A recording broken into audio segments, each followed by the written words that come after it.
Desjardins est fier de présenter Les Dérangeants, le podcast de la nouvelle génération d'entrepreneurs au Québec. Quand les entrepreneurs ont besoin de soutien, chez Desjardins, ils ne dérangent jamais. Visitez desjardins.com/entreprise. Ils font le tour du monde. Signent de gros contrats. Écœurent pas mal de monde. Et nous racontent tout ça. Voici Les Dérangeants. Bonjour et bienvenue à ce troisième chapitre des Dérangeants. Mon nom est Patrick Marcellet et aujourd'hui, on vous propose un menu de choix où on va accueillir entre autres un des cofondateurs de Poche et Fils, Anthony Vandram, et dans lequel on va débattre également sur le thème de David contre Goliath ou comment se frotter à des concurrents majeurs lorsqu'on est une start-up. Et pour notamment animer ce débat, Noah Redler d'Arch Innovation est avec nous. Bonjour Pat, tu me manquais. C'est vrai que ça fait un bout de temps quand même. Ça fait longtemps, t'as bien raison. Bienvenue. Étienne Crevier de Biogénique est avec nous. Salut Pat! Salut. Oh, on va ajouter ton micro. Et, puis là, on a un nouveau visage autour de la table. Étienne, veux-tu nous présenter ton nouvel ami, s'il vous plaît? Ah, c'est mon ami? OK, bon, ben t'es mon ami. Écoute, depuis le début du projet, on avait avec nous Jean-Daniel Petit, qui est de B-Side Magazine et aussi d'Abitibi & Co. GD est pas mal dans le jus, comme tout le monde, n'importe quel entrepreneur en fait, qui a choisi de laisser son micro à son prochain pour la saison 3. Donc, on le remercie pour les 2 belles saisons. Et on s'est dit, hey, est-ce qu'il n'y aurait pas un entrepreneur inspirant à Montréal qui est juste encore plus dans le jus? Oh, broum. Alors, on est heureux et fiers de l'accueillir, David Côté des Jules Loup. Salut Dave! Hello! Bienvenue! Merci. Je me sens comme vierge en ce moment. Mais c'est correct. Mais tu as déjà fait, en fait, tu étais notre invité pour la saison 1 à l'épisode 4. Et donc, tu as tellement eu la piqûre que tu as dit, OK, je saute et je deviens un dérangeant. Mm-hmm. Puis le sujet, c'était mon père est riche en tabarnak, on s'entend, fait que ça a fait pogner cette émission-là. C'est pour ça qu'ils m'ont rappelé. Et tu ne seras plus vierge après cet épisode. Tu m'inquiètes un peu, là, Noah. Ben oui, c'est bon ça. Mais David, présente-toi donc un peu quand même aux gens. OK, bonjour tout le monde. Merci de m'accueillir. David Côté, j'ai cofondé Rise Kombucha il y a 12 ans maintenant, en fait. Puis j'ai quitté Rise et Crudescence, que j'ai cofondé aussi, qui est une chaîne de restaurants vegan, pour être temps plein à Loop Mission, qui est une entreprise d'économie circulaire. On sauve des fruits et légumes qui sont rejetés de l'industrie alimentaire. On sauve aussi des patates de Yum Yum pour en faire du gin. On sauve du pain pour en faire de la bière. On sauve de l'huile de friture. On fait de tout, en fait. En gros, on regarde les surplus de l'industrie, puis on en crée des produits. C'est ce que je fais au quotidien. My God. Je suis content d'être là. Et ce qui est assez contemporain, je trouve, comme modèle d'affaires, je trouve ça vraiment cher. Merci. Imagine, le gars parlait de véganisme il y a 12 ans. À quel point il devait être un extraterrestre. Ouais, non, j'étais un fucké. Le monde m'aimait pas. Le monde m'aimait pas. Vraiment. David, à l'époque où tu es venu, je pense que c'était déjà comme ça. On débute toujours nos chapitres par des coups de cœur, des coups de gueule.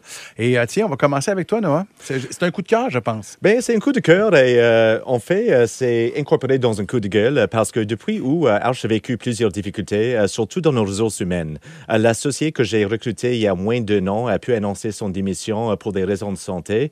Et si cela ne suffisait pas, un autre employé a annoncé un arrêt de travail pour des raisons de santé en même temps. On avait 8 dossiers en cours et des livrables à livrer dans les prochaines semaines. C'est dans ce moment-là, en tant que petite entreprise de consultation, quand vous ne savez pas comment vous allez tout le faire, que vous voyez vraiment ce que votre équipe peut accomplir. Ce fut un moment de réconfort pour moi de voir l'équipe se réunir pour nous aider à traverser les défis. Nous n'avons pas pris 1 minute de retard sur quoi que ce soit. Alors, je voudrais remercier mon équipe pour ce coup de cœur. OK, fantastique. Donc, c'est ton équipe qui est le coup de cœur, finalement. Ben, c'est ça. OK, magnifique. Ouais, c'est pas mal un beau patron. Étienne, toi, tiens? Mais écoute, comme tu sais, Pat, moi, j'ai toujours beaucoup d'aplomb dans la vie. Mais j'aimerais faire mon coup de cœur pour le programme Aplomb. Donc, c'est un parcours entrepreneurial qui est propulsé. Il y avait un jeu de mots ici. Écoute, veux-tu que je le refasse? T'es sûr? Non, je l'ai compris, je te dirais. C'est bon, ça va aller. Mais en fait, Aplomb, c'est un parcours entrepreneurial de la Ville de Montréal et des manufactures et exportations du Québec et SN10. Le but, c'est d'avoir la Dream Team pour propulser 20 PME de Montréal à l'international qui sont soit manufacturières ou exportatrices.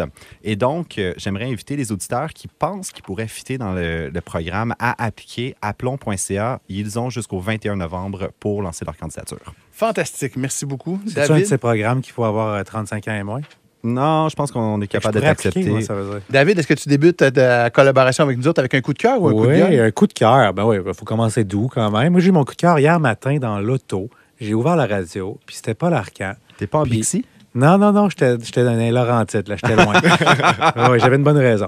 Puis, j'en revenais pas. Moi, il y a 12 ans, je me battais pour juste le terme gaz à effet de serre, le GES. Les gens pensaient, quand j'en parlais, les gens ne savaient pas c'était quoi.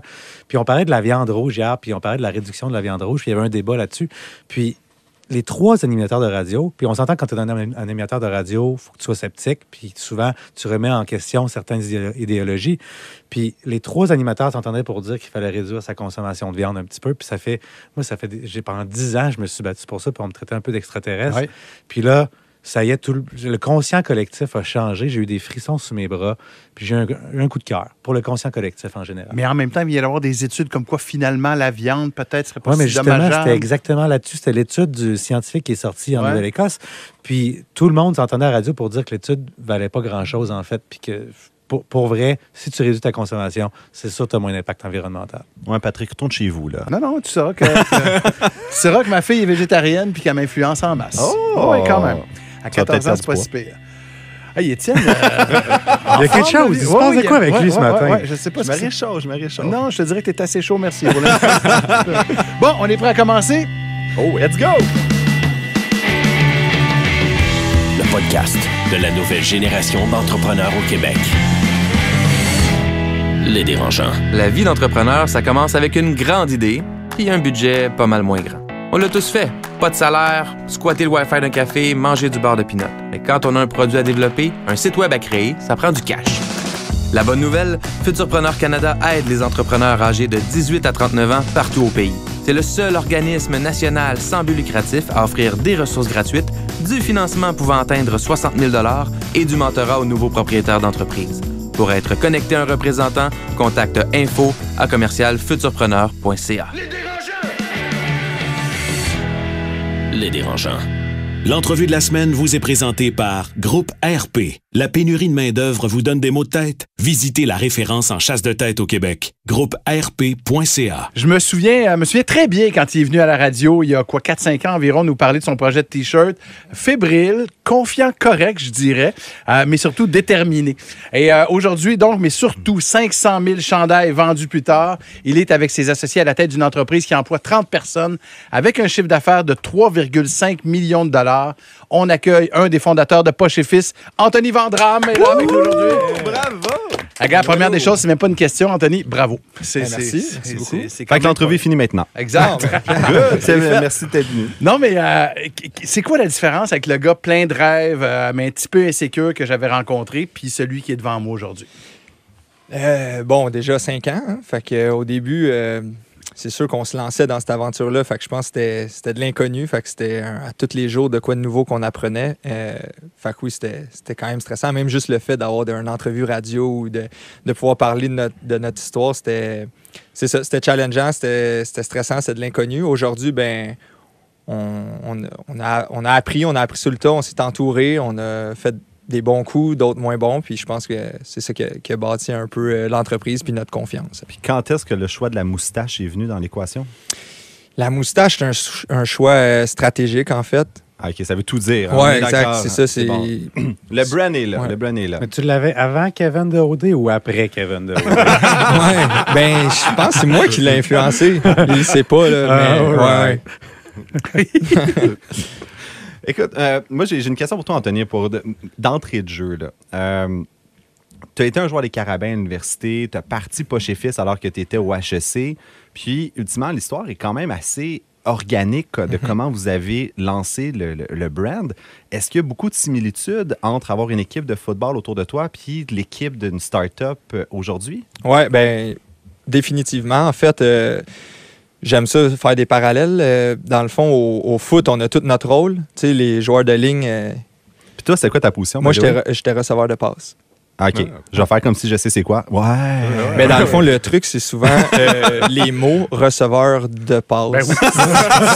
Des fois, c'est l'indice qu'on donne. Même moi, je comprenais. Même moi, Étienne, je comprenais. Mais tu sais, les O-line, ils bloquent. Ils ont le QB, il faut qu'il lance. Les receveurs, ils attrapent. Tout le monde a son rôle. Puis dans le fond, il faut que tu mettes un peu ton ego ou ta personne de côté pour quelque chose de plus gros. Donc, pour un objectif qui nous était de gagner la Coupe Vanier ou de gagner le match du week-end, ben, c'est la même affaire dans une entreprise. On a des objectifs plus gros, puis chacun a son rôle, puis il faut que les autres aient confiance à tout le monde pour que ça fonctionne. Fait que le joueur de ligne, il ne touchera pas à la balle de l'année, là, il ne touchera pas au ballon, c'est pas ça sa job, mais si lui, il ne bloque pas, ben, personne ne va y toucher. Fait que c'est la même chose que les gens à l'entrepôt, les gens en production, les gens aux ventes, les gens au marketing, ben, tout le monde a son rôle, c'est primordial, puis c'est ça. Fait que ça, c'est un des parallèles à faire. Puis ça a été vraiment l'équipe des Carabins aussi qui a été tes premières commandes, tes premiers clients. Ouais. Ben oui, exactement. Fait que moi, ça a commencé un peu dans le vestiaire. C'était eux, mes amis proches, c'était eux que je côtoyais plus que 30 heures par semaine. Fait qu'il filait cheap de ne pas t'acheter un T-shirt pour t'encourager. Non, mais en même temps, c'est des étudiants qui n'ont pas full d'argent. Fait que c'était quand même un gage de OK, ils sont prêts à faire la dépense. Puis c'est aussi là que j'ai rencontré Nick, cofondateur. Fait que ça a quand même parti du vestiaire. Quand on s'est parlé tout à l'heure, puis nous, vu de l'extérieur, on parlait de 500 000 T-shirts vendus. Ça a l'air d'une success story incroyable. T'sais. Et tout à l'heure, tu me disais, hey, depuis 5 ans, c'est des montagnes russes. Ouais. Des hauts, des bas. T'sais. Des bas, ouais? Ouais, ben oui, parce que comme n'importe quoi, on se frappe à des murs ou on a des challenges, que ce soit... Des fois, c'était des défis de croissance. Là, quand la première année, on a vendu 10 000 T-shirts, la deuxième, 100 000. Ben, déjà là, il faut embaucher, il y a des défis de liquidité. Fait qu'avec la banque, il y a des défis de production ou de structurer l'équipe. Puis après, ben tu lances des trucs, tu essaies des nouvelles affaires, puis on a lancé plusieurs produits. Certains ont marché, d'autres non. Fait que tu te frappes un peu à cette réalité-là. C'est toujours de retourner à table à dessin puis d'essayer d'apprendre de tes erreurs, mais oui, je pense que dans n'importe quelle histoire d'entreprise, tu atteins des plateaux puis tu apprends à chaque fois. Fait que ouais, c'est un bumpy ride un peu. Vous, votre brand, toute votre affaire, c'est de mettre des poches sur des chandails. T'as pas l'impression que la mode, à un moment donné, va dropper puis il va falloir que vous fassiez autre chose? Bien, on n'est pas à l'abri de ça, c'est ça. C'est une super bonne question. Je pense que ça fait 5 ans aussi qu'on se fait dire ça puis que nous-mêmes, on se le dit, qu'est-ce qu'on va faire. Encore une fois, les chiffres ne mentent pas. On continue à en vendre. On en vend plus en ligne maintenant qu'on en vendait avant. C'est beaucoup plus l'essence de la marque qu'on vend avant le produit. Puis cette essence-là, y a-t-il une mission derrière, mettons, en une phrase? Là, ouais. C'est quoi?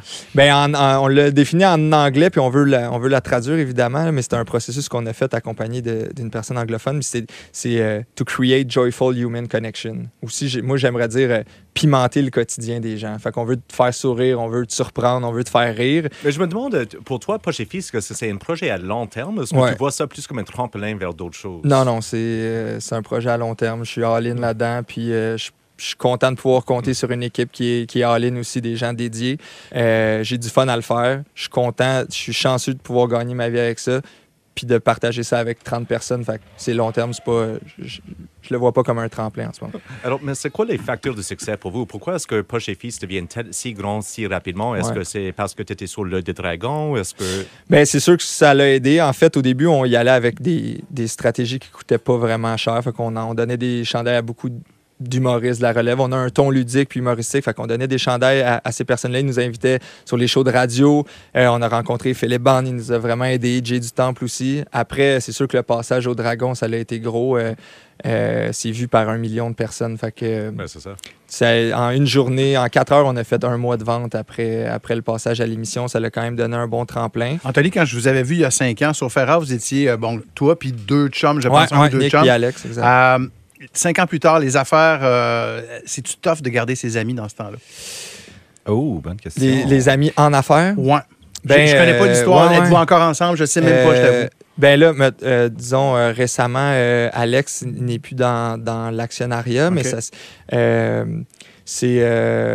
s'est fait par la force des choses. À Manon, on est 3 amis qui partent ça, 3 qui ont plutôt un profil d'entrepreneur généraliste, on veut, puis plus on grossit, plus il faut avoir des rôles spécifiques avec des besoins différents au stade de l'entreprise. Fait que ça s'est fait comme ça. C'est tough, là, pour vrai, c'est vraiment tough parce qu'il faut que tu sépares l'amitié puis la vie personnelle de la vie professionnelle, puis c'est des décisions qui doivent être prises à certains moments.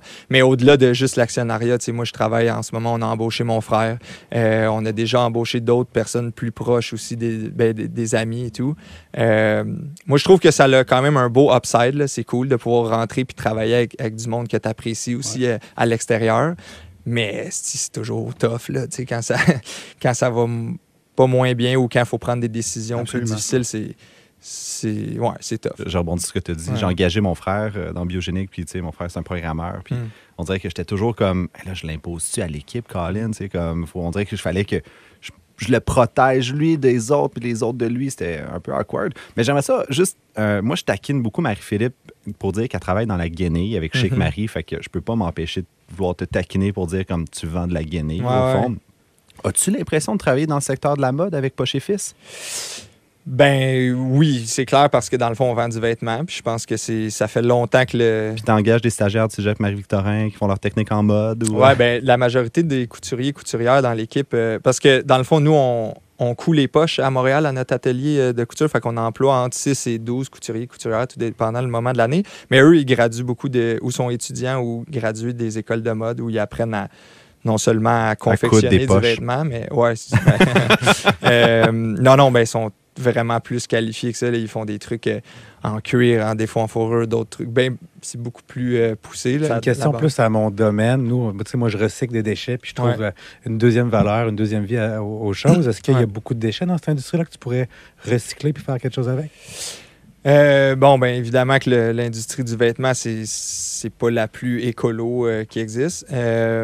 Les progrès qu'on est capable de faire, c'est dans le choix des fibres, c'est dans où on s'approvisionne. Mais au niveau du recyclage, c'est d'essayer c'est plus peut-être d'essayer d'éliminer le surpackaging. Fait que, quand les T-shirts arrivent, ils sont tous dans des sacs individuels ou non. Fait que nous, c'est des exigences qu'on demande puis qu'on travaille avec nos fournisseurs pour que ce soit le plus simple possible. Il y avait été question, Anthony, à un moment donné, que vous ayez vous établir en France. Oui, exact.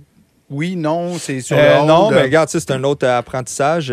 Puis on avait quand même investi des sommes considérables là-dedans. Je pense que c'était loin des yeux, loin du cœur.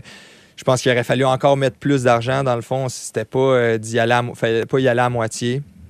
Je pense qu'après, on a appris, on va essayer de sécuriser ici, d'être bon ici, de confirmer le modèle avant de pouvoir s'étendre ou on va-tu avoir un Poche et Fils?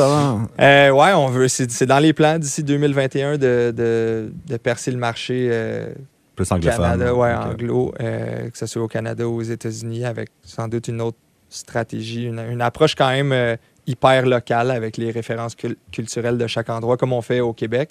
Mais clairement qu'il va falloir s'entourer des bonnes personnes parce qu'on va être 3 coups en arrière si on essaie de le faire nous-mêmes. Mais comment est-ce que tu protèges ton brand quand tu vas à l'international? Quand tu es à Montréal, tout le monde te connaît et dit, regarde, je ne peux pas concurrer avec Anthony, mais n'importe qui peut mettre une poche sur un T-shirt et dire que je suis Poche et Crew et voilà. Non, tu as raison. C'est difficile. Je pense que ça reste de toujours être clever au niveau des idées. Mais même ici, on a de la compétition. On vend chez Simon. Simon vend aussi des T-shirts à poche. Puis c'est un de nos partenaires d'affaires. Il y a d'autres marques aussi qui en font. En fait, nous, c'est ça. Fait que la compétition est la même quand même ici, je pense. Peut-être qu'on jouit d'une notoriété qui nous aide, mais c'est ça. Qu'ailleurs, ça va être d'essayer d'aller chercher les bons référents culturels puis de s'associer aux bonnes personnes. C'est quoi les trucs que tu as pour toujours rester connecté aux besoins de tes clients puis toujours trouver, comme tu dis, le 3 coups en avance au lieu des 3 coups en arrière? Je dis ça. Je pense qu'on le fait pas encore assez bien. Je pense qu'on met pas encore assez le client au centre de nos décisions. Le poste au service client est hyper important. C'est le premier contact qu'on a avec eux. C'est aussi de devoir plus aller souvent en boutique, sonder les gens qui achètent. Des fois, on veut faire des trucs qui nous plaisent, nous. C'est une bonne chose, mais il faut surtout se poser la question, la personne qui achète. Tu disais tout à l'heure, David évoquait le fait que ça fait quand même, ça ne dure pas éternellement non plus une mode comme celle-là. Tu as évoqué le fait que déjà, vous avez commencé à être copié. Est-ce que le branding de Poche et Fils va rester des T-shirts? Est-ce que vous allez peut-être aller, je sais pas, des robes? Fouille-moi. Je disais tantôt qu'on avait lancé un paquet de produits. On avait lancé des bas, des boxers, des chemises, des casquettes, tout avec nos motifs qu'on reprenait des motifs ludiques. Là, pour les prochaines années, on veut couper ça puis se concentrer sur les produits à poche, mais il y a moyen d'innover là-dedans. Fait que oui, tu as parlé de robe. On a lancé une robe cet été. Fait que c'est comme un T-shirt robe, en fait, qui a été le meilleur vendeur dans ce qu'on a sorti. Ensuite de ça, on a notre manche longue. On sort des nouvelles couleurs. On va sortir des camisoles à l'été prochain. Fait que je pense qu'il y a quand même beaucoup de place à innover, que ce soit dans... Est-ce qu'on rajoute un imprimé en plus de la poche? Est-ce qu'on change la forme de la poche? Est-ce qu'on fait d'autres trucs? mais se concentrer sur dans quoi on est bon, qui est encore 85-90% de nos ventes. Il y a 2 ans, vous avez fait une campagne avec Cozy. On avait la même agence tout à fait. Biogénique puis Poche et Fils. Puis le vidéo avec King Melrose, que j'invite tous les auditeurs à aller écouter, qui était vraiment un succès de campagne. Montréal en poche. Ouais. Montréal en poche. C'est quoi la prochaine stratégie? Puis en même temps, comment c'est venu l'idée de Montréal en poche? C'est quoi la prémisse derrière ça? En fait, on trouvait que le sentiment d'appartenance des quartiers à Montréal était vraiment fort. Fait qu'on s'est dit, on va créer une poche pour chaque quartier. Puis, dans le fond, au-delà de ça, on voulait, avec Potluck, qui est une autre entreprise montréalaise, c'est 2 cofondateurs français, qui ont... dans le fond, eux, ils mettent en valeur aussi les différents quartiers parce qu'ils font comme des études de marché. Les commerces de proximité. Pour savoir quel commerce va s'installer là. Donc, en collaboration ensemble, on a dit, on va mettre les quartiers de l'avant. Rien de mieux qu'une poche pour comme rep ton hood, si on veut. Fait ça a pogné? Ça a vraiment pogné. Ça a, nice. Ça a eu des centaines de milliers de vues. Ça nous a fait connaître aussi. On a fait le tour des radios après avec ça. Vous avez un peu scoopé avec votre vidéo parce qu'on l'a lancé juste une semaine avant vous. Anthony, tu parles ouvertement de tes problèmes passés, tes excès. Tu as une personnalité excessive. Ça t'a sûrement peut-être aidé comme entrepreneur. Ouais. Peux-tu nous en parler? Je sais pas d'où ça part, en fait, mais je sais que... intérieurement, c'est sûrement une peur d'avoir honte qui me force à vouloir essayer d'être performant dans tout ce que je fais. Puis ça m'amène à m'oublier des fois ou à mettre soit ma santé ou mes relations de côté. Puis ça me nuit parfois. Fait que ça soit de trop m'entraîner. C'est arrivé là, que j'ai fait 15 sports ou 15 entraînements en une semaine. C'est pas normal. Puis là, c'est ton entraîneur qui dit... Chris, rentre chez vous, qu'est-ce que tu fais? C'est pas, ou de trop travailler, de faire 70, 80 heures, puis qu'à un moment donné, tu es irritable, puis tu prends des décisions un peu douteuses, mais c'est parce que si tu veux absolument pas échouer. Il y a juste ce côté compulsif, comme on dit. Oui, exactement. À l'école, c'était pareil, de vouloir avoir des bonnes notes rien que pour le fait de ne pas perdre. C'est pas sain, là. C'est pas parce que tu aimes la matière, c'est parce que. Puis tu t'en rends pas compte, puis en plus, c'est qu'il y a un côté.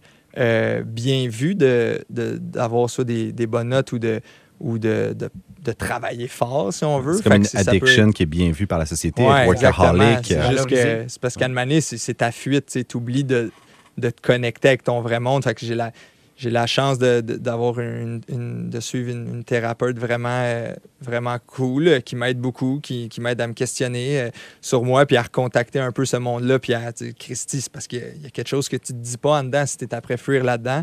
Ça fait, mettons, 2 ans et demi que je ne consomme pas d'alcool. Pas parce que j'avais des problèmes d'alcoolisme, mais clairement que j'aurais peut-être eu un tempérament ou des comportements qui auraient pu tendre vers ça. Je suis content d'avoir coupé ça peut-être avant que ça puisse avoir d'autres effets. Ça tu voyais la pente, là, puis tu te dis, je vais pas. Il m'est arrivé certains événements où j'avais pris des décisions de marde là, avec ça. Fait que j'ai préféré couper ça, mais c'est quand même rien que la pointe de l'iceberg. Souvent, ça, c'est bien plus gros que ça. Ça veut dire que, encore une fois, tu t'avoues pas des trucs où tu n'es pas capable de contacter ça. Fait que aujourd'hui, j'écris d'un cahier le matin. Si j'essaie de mettre mes émotions en mots, de mieux les comprendre, puis d'essayer de garder ce ballon-là. Mais autant que l'excès, il y a des beaux côtés.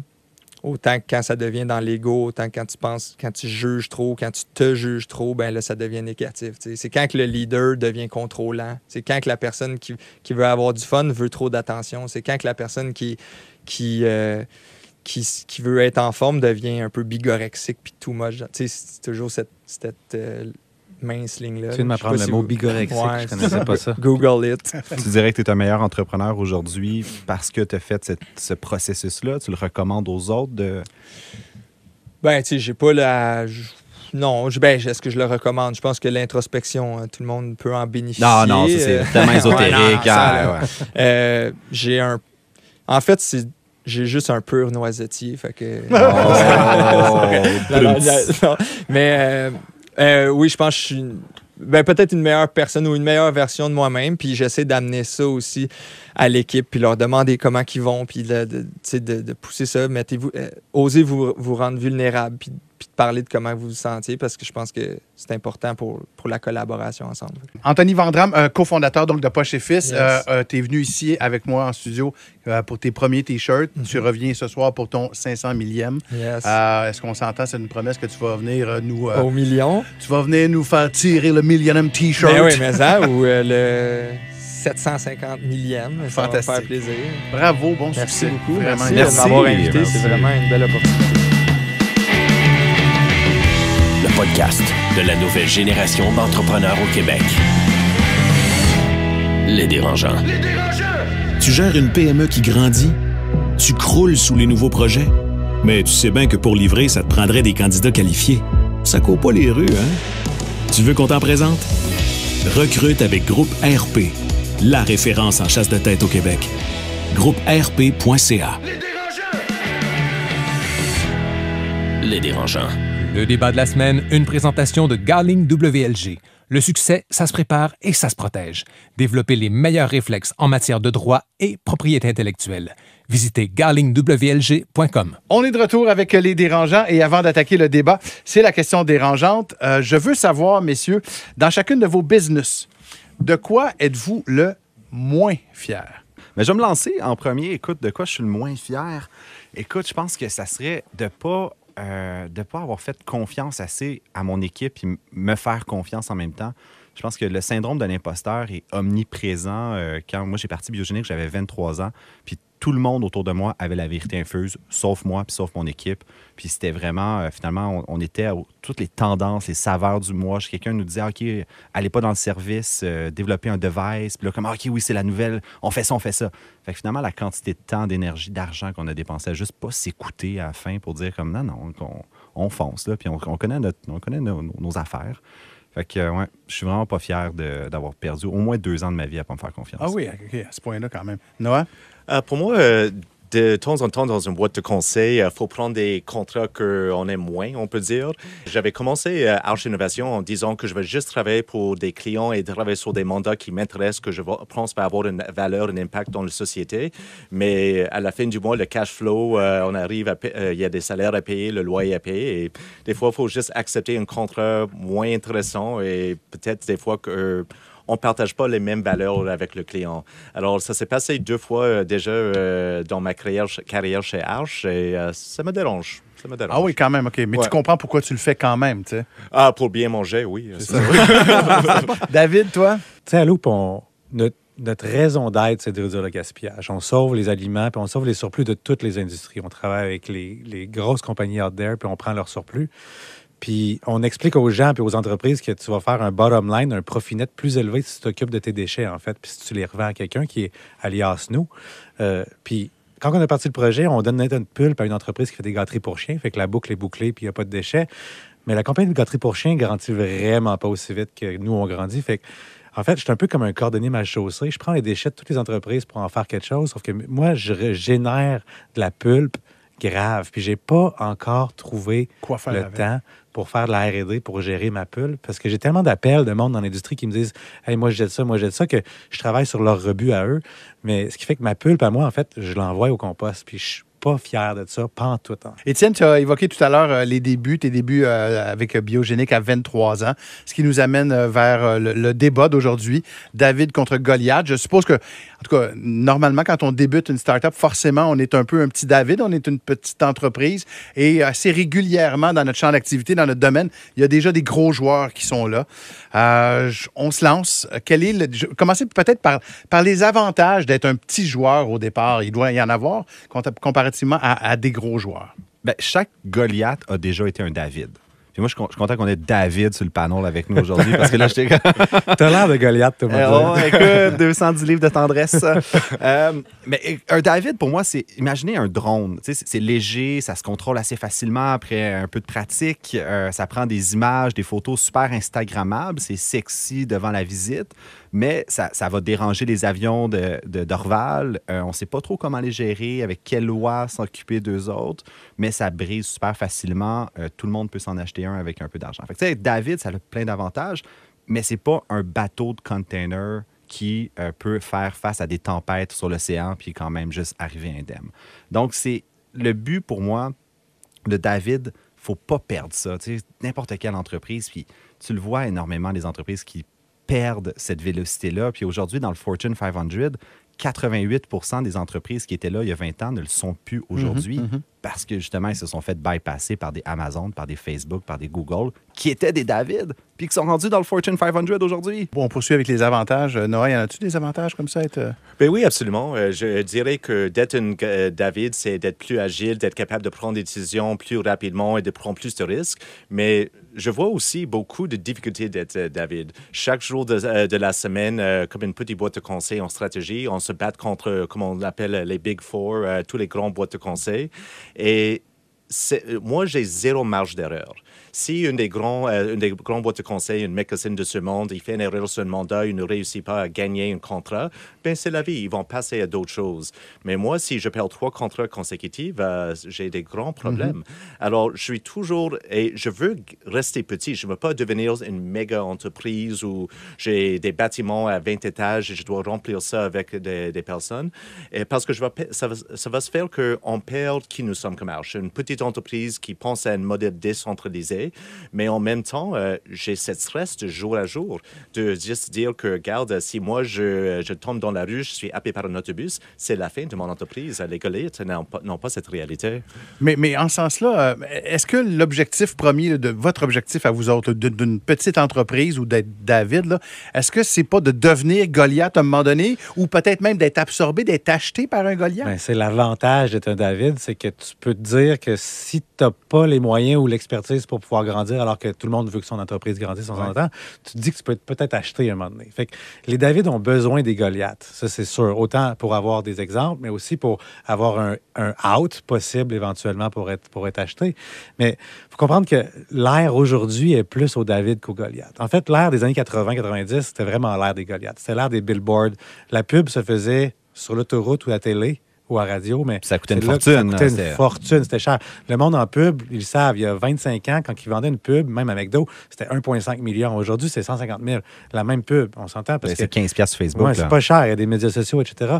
Puis c'est aussi que les gens voulait pas savoir qui était derrière les entreprises avant. Il y a 15 ans, 20 ans, ma mère, là, elle voyait un billboard du quelque chose.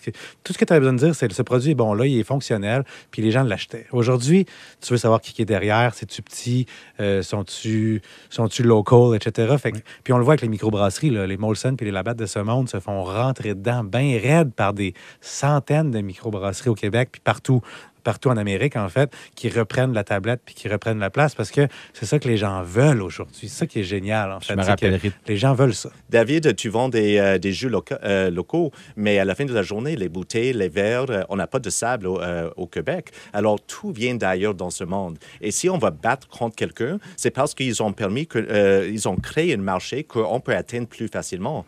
C'est quelque chose qu'on prend avantage. Eux, ils ont investi à préparer le terrain et maintenant, c'est notre tour de dire, regarde, on peut mieux faire. Et c'est le problème avec des Goliaths de ce monde, c'est qu'ils ont la difficulté à innover et garder ce même esprit très ouvert. Alors, ils laissent des David comme nous et les David comme toi, David, de juste monter où ils vont perdre de market reach. Mais donc, ce que je comprends, puis en même temps, là, donc, les grosses entreprises, les multinationales, les Goliaths de ce monde ont besoin, quelque part, de petites entreprises de David pour rester réveillés, en quelque part. Oui, 150%. Puis souvent, ils vont investir dans les petites startups. Souvent, puis ça, je peux le dire, je pense pas que ça les dérangerait. Je parlais au président d'AgroPure il y a pas longtemps, puis il me dit, David, à AgroPure, je peux pas sortir un nouveau produit en 6 mois. C'est impossible. C'est minimum 2 ans. C'est comme ça chez Kraft aussi. Parce qu'ils sont tellement gros, il y a tellement de monde, il y a un gros board, ça implique beaucoup de gens, il y a beaucoup de règles, il y a un gros... Tu sais, ils ont un comité, ils ont un aile d'avocats qui travaillent juste pour eux. Fait que sortir un produit, ça coûte cher, ça prend du temps. Puis en plus, ils payent des listing fees de fou. Ça leur coûte plus cher de rentrer sur les bannières que moi quand ils sortent. Fait que l'idée, c'est de s'associer avec les grands aussi. Moi, j'ai jamais considéré que peu importe mes business à Rise ou à Loop aujourd'hui, j'ai pas l'impression de travailler contre Goliath. J'ai l'impression de travailler avec Goliath. Je veux dire, quand l'Oblast ou Costco me dit « j'achète tes jus », je suis vraiment content. Parce qu'avec eux, je sais qu'il va y avoir du volume, ça va marcher, puis que mon David va pouvoir prendre du poids un peu. Là, puis toi, Dave, y a-tu un Goliath que tu aurais refusé de travailler avec? Mettons un Nestlé ou quelqu'un de ce monde? Non, j'ai eu un appel de Kraft il y a 3 semaines. J'espère que c'est correct que je dise ça. Je pense pas que ça va déranger. Puis ils m'ont envoyé leurs déchets. Ils m'ont dit, je comprends pas ce que vous faites, mais ça a l'air cool. On jette pour tant de millions de dollars par année en surplus. Wow. Voici. Puis je leur ai demandé, donnez-moi votre liste de surplus. Puis bon, on s'entend, là. Il y avait de la maillot et des trucs que je pourrais pas réutiliser. Là. Je peux pas prendre ça. Mais un jus de maillot. Oh my God, on a une idée. Là. Un kombucha au dîner craft. Au bon mais on fromage. s'entend, je peux pas tout prendre d'un coup, mais les Goliaths, on a besoin de les utiliser pour les David pour qu'on grossisse. C'est avec eux qu'on grandit, en fait. Puis ça, c'est un bon point parce que être un David, c'est pas nécessairement être une compagnie qui se bat contre un géant. Être un David, c'est aussi s'attaquer à un marché qui est énorme, un grand marché. Prenons, tu sais, moi, en génétique, quand je me suis lancé, le marché était énorme, mais il n'y avait pas de Goliath. Il n'y avait personne qui était là. Pourquoi? Parce qu'ils attendaient juste de voir qui allait percer, qui allait gagner finalement la game de start-up. Puis là, finalement, ils achetaient le gagnant, plutôt que eux de se lancer, prendre le risque de justement que ça prenne 2 ans alors qu'une start-up prend 6 mois. Fait qu'ils laissent tous les nouveaux marchés innovants avoir des start-up. Puis là, finalement, c'est winner takes all. C'est moins cher de faire une acquisition que d'investir en R&D, exact. Puis on va mettre quelque chose au clair, Pat. Là. Aucun entrepreneur veut être big au Québec. Personne veut être numéro 1 au Québec. On s'en fout. C'est pour petit. Vrai? On veut être numéro 1 au monde. Oui, mais c'est ça, mais on veut être numéro 1. Ça reste un Goliath quand même, ce rendu-là. Exact. Puis, tu sais, moi, je rebondis beaucoup sur ce que David dit parce que petite start-up de mon sous-sol, quand j'ai parti il y a 6 ans, 7 ans, aujourd'hui, on a signé avec Sun Life. Donc, tu sais, la semaine passée, on est rendu, on a un partenariat avec la plus grosse compagnie d'assurance au Canada. Je veux dire, it feels good, s'il vous plaît. Là, comme, c'est sûr. Comme de toutes les compagnies en génétique qui ont choisi biogénique, je suis comme, OK, tu sais, comme, cool. je me couche puis on pop le champagne. Là, comme, Fait que c'est d'être un David puis de juste comme courir après des petits contrats semaine après semaine. Non, c'est comme, je pense que tout le monde vise à être gros. Là. Fait que toi, Étienne, un bureau à New York, 73e étage avec vitré tout bord, tout côté. Fuck that, c'est 85e. Merci beaucoup, les gars. Merci Pat. Le podcast de la nouvelle génération d'entrepreneurs au Québec. Les Dérangeants. C'est quoi le problème? Une présentation de Desjardins Entreprises, fière d'encourager la coopération entre entrepreneurs partout au Québec. Vous avez des questions à la maison? Les Dérangeants sont vos VP Solutions. Alors aujourd'hui, on a une question de l'entrepreneur Véronique Carignan qui vient de lancer un nouveau projet qui s'appelle Care Enough. C'est non seulement une griffe de vêtements, mais aussi toute une plateforme pour l'affirmation positive, l'empowerment des adolescents. On va tout de suite l'écouter. Bonjour les Dérangeants. Je lance ma nouvelle entreprise Care Enough. Care Enough, c'est une plateforme web dont la mission est d'aider les jeunes à s'affirmer positivement et à avoir plus d'empowerment. On y retrouvera du contenu élaboré par et pour les ados, sous forme d'articles de blog, entrevues, vidéos, un peu à la Urbania. Parmi les façons de monétiser mon projet, il va y avoir un abonnement pour avoir accès à plus de contenu. Avez-vous des conseils sur ce type de modèle d'affaires? Par exemple, est-ce que j'offre déjà 2 prix, 2 offres différentes? Comment m'assurer de partir ça de la bonne façon? Merci! Alors, donc, pouvez-vous répondre à la question de Véronique? Je vous regarde. Qui va le premier? Bien, ça devrait être un modèle d'abonnement que les gens ne voient pas passer sur leur carte de crédit. Fait que finalement, ils l'oublient. Puis non, je fais des blagues. C'est une joke. Mais honnêtement, moi, tu sais, d'entrée de jeu, c'est 3 prix tout le temps. Okay. Tu as le prix d'entrée de base, puis aussi le médian, parce que des gens vont toujours prendre la normale, la moyenne, et finalement, tu as toujours le premium. Donc, tu dois toujours avoir un prix qui va vraiment aller faire ta marge. C'est là que 5 % de ta clientèle va prendre le premium, mais au moins, il faut qu'il y ait une option que quelqu'un va prendre ça. Fait que moi, pas 2 prix, j'irais vers 3 prix d'entrée de jeu, ce qu'on appelle l'effet decoy. Ouais. Moi... T'as pas de lassure, David? Moi, en fait, c'est que ça dépend de la mission. Mais de la mission, si je comprends bien, c'est de toucher le plus de jeunes possible et faire de l'empowerment. Fait que je ferais un prix vraiment pas cher puis je viserais sur le volume. Tu sais, le genre de... À la Netflix. C'est parce que c'est parce que tu veux toucher le plus de monde possible, en fait. Fait que si t'as 3 prix puis t'as un prix qui t'apporte plus quelque chose, on dirait que t'as comme moins le droit à l'empowerment. Je sais pas, il y a quelque chose qui... Tu sais, il y a vraiment une mission derrière ce projet-là, on dirait, là, il semble-t-il. C'est la mission avant tout, avant le produit. Fait que je ferais un prix vraiment pas cher pour que ça amène tout le monde, puis que ça soit même gratuit les 3 premiers mois. Là, comme. il faut, en fait. Noah, as-tu une troisième solution si tu te ranges vers un des deux? Non, complètement l'inverse en fait. J'haïs les abonnements et j'en ai très peu. Mais peut-être quelque chose vous pouvez faire, c'est de penser à leur faire payer par article qui leur intéresse. Alors de vraiment avoir des unités par article et dire moi article A m'intéresse, alors je vais payer $3.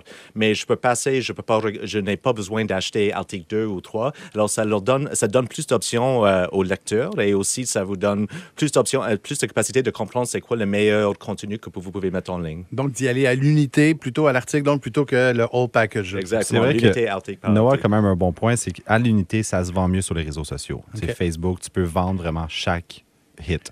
Véronique, 3 solutions. Donc, pour toi, Noah, celle de Noah, celle de David et celle d'Étienne. À toi de choisir celle qui te convient. C'est quoi le problème? Une présentation de Desjardins Entreprises. T'aimerais demander conseil aux dérangeants? Envoie ta question sur lesdérangeants.com/911. Bon, ben messieurs, c'est déjà terminé. David, David, première expérience. Je sais pas, il faut que je vous le demande, là, mais j'ai été déviergé, comme on dit. Ça y est, je suis prêt. Je suis rendu un dérangeant. On va débriefer de ta performance. On te revient. J'adore ça, t'as mon vote. En tout cas, merci beaucoup à Anthony Vandram de Poche et Fils. On se retrouve dans 2 semaines, évidemment, pour un nouvel épisode des Dérangeants. Merci beaucoup, tout le monde. Le podcast de la nouvelle génération d'entrepreneurs au Québec. Les Dérangeants.